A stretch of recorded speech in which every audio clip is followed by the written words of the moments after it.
This was my last leg on my way home to Saigon. Join me for a detailed look at my flight from Singapore to Saigon, plus a peek at my quarantine hotel on arrival.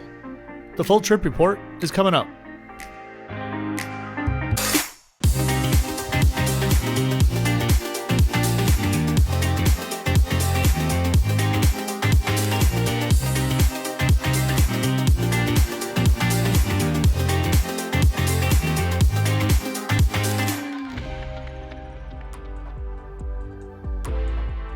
And here we are once again in Singapore's Changi airport.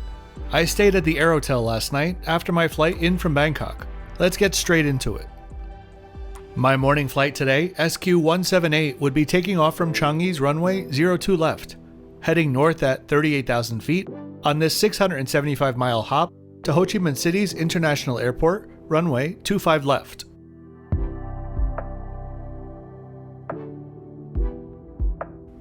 Before the flight, I accessed the Silver Chris Lounge with my SQ Chris Flyer Gold membership.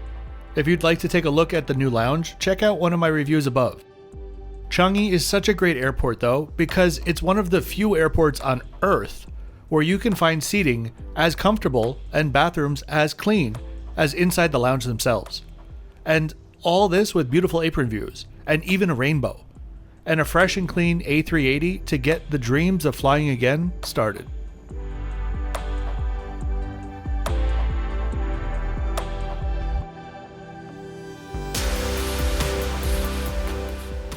Our flight today took off from the A gates.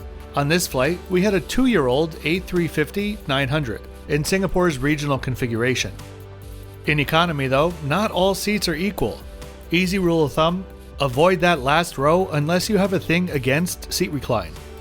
I avoid all the yellow seats to avoid two things: bathroom queues right next to your seat, and bassinets. By all means, if you don't mind sitting near a bassinet, the bulkhead seats do have more legroom, but slightly narrower seats. SQ markets a forward zone of seats, which are simply in the front of the cabin and are chargeable unless you're Chris Flyer Gold or above. Today, I was in 44 Alpha.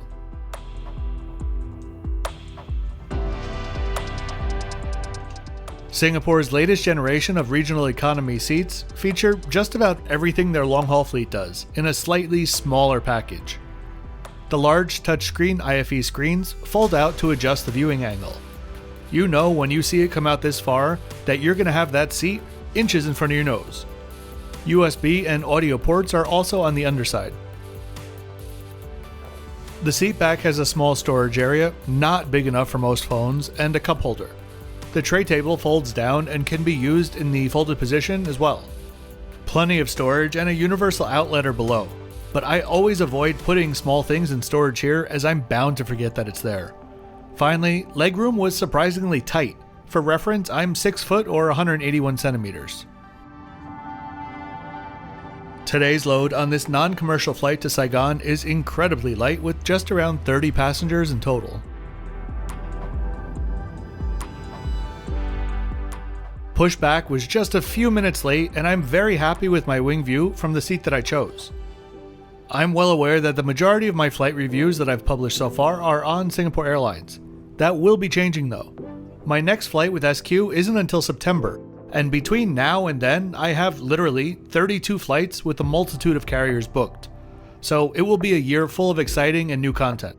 Of course, there will also always be plenty of hotel tours and reviews as well.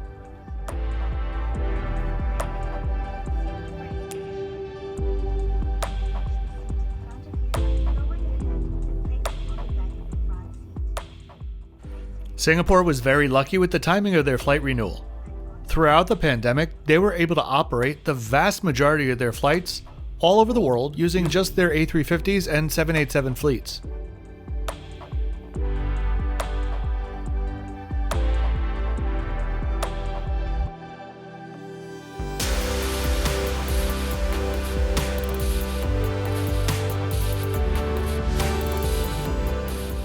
Normally now, we'd listen to that quiet A350 spool up, but thanks to abnormally loud boarding music still playing, we can't hear it for copyright reasons, so we'll need to use our imaginations a bit.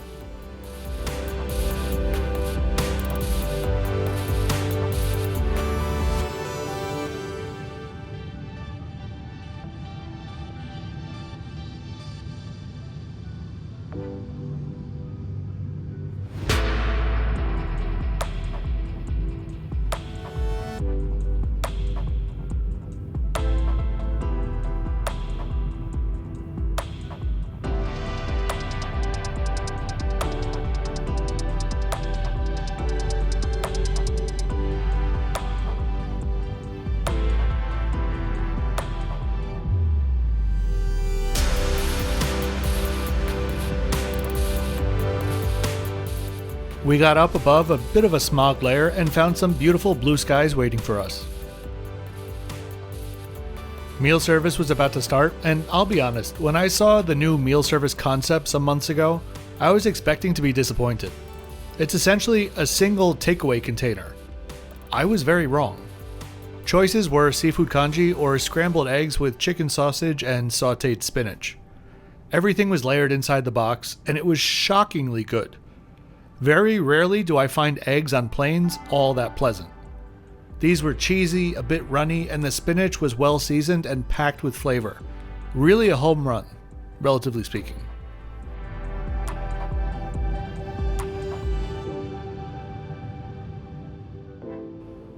All of that eggy joy was over quick enough though, and soon we were descending into a really smoggy Saigon. Lucky me, it was the worst polluted day of the year. What a way to be welcomed home. If you look hard enough in the distance, you'll be able to see Landmark 81, and then Bitexco Tower and surrounding buildings from District 1.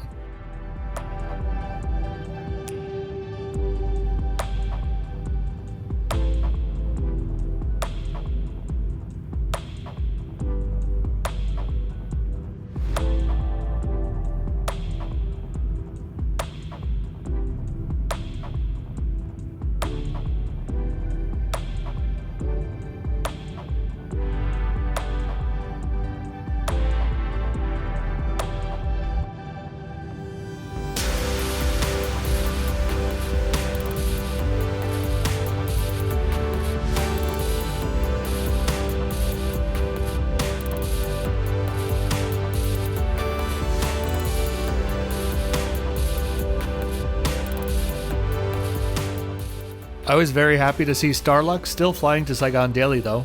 Funnily enough, I've had an elite status match with them for quite a while, but I'm still not allowed to fly with them. Hopefully Taiwan will open soon enough. Okay, now onto that little adventure that is Saigon quarantine. Yes, I am fully aware that this is no longer necessary, but I actually enjoyed it, so why not include a few clips? Arrival was surprisingly easy. Prepare your documents and QR code and present it to the health officer. They'll give you a new QR code, which immigration and the transport desk will use. Go down and collect your luggage and get in line for your bus. Change into your PPE and then board your bus. And yes, I do mean your own bus. I was staying at the Ibis Airport Hotel, a literal 5-minute drive away, but like everyone else, each party is required to travel by private bus, in order to, of course, distance themselves from the driver as much as possible. A 5-minute, $170 bus ride, unfortunately, wasn't on my bucket list.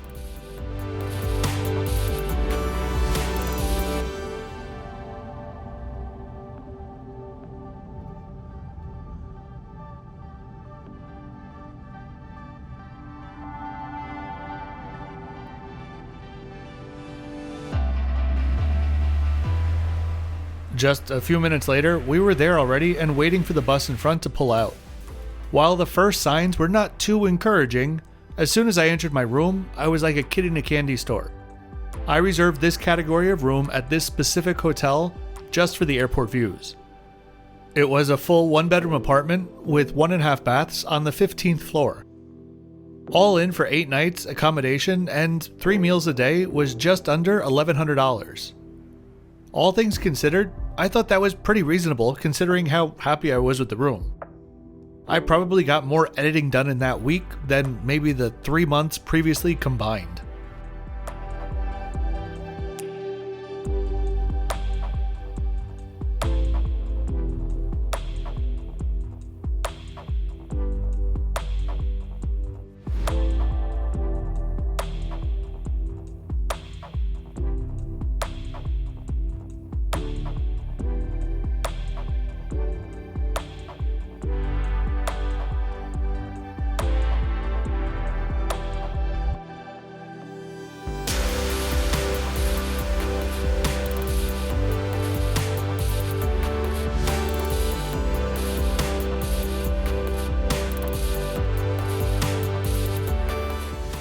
Now onto the flip-flop score.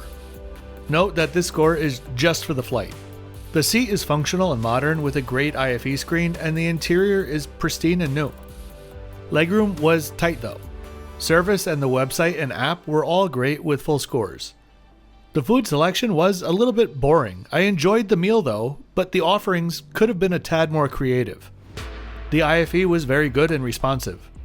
Amenities such as pillows and blankets were available only by request, and the plane was absolutely spotless. Overall, a very auspicious 88 out of 100.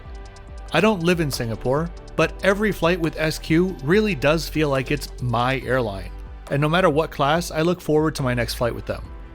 I hope you enjoyed this quick trip report and hope you'll hit that thumbs up button and subscribe for 2 new flight or hotel reviews every week.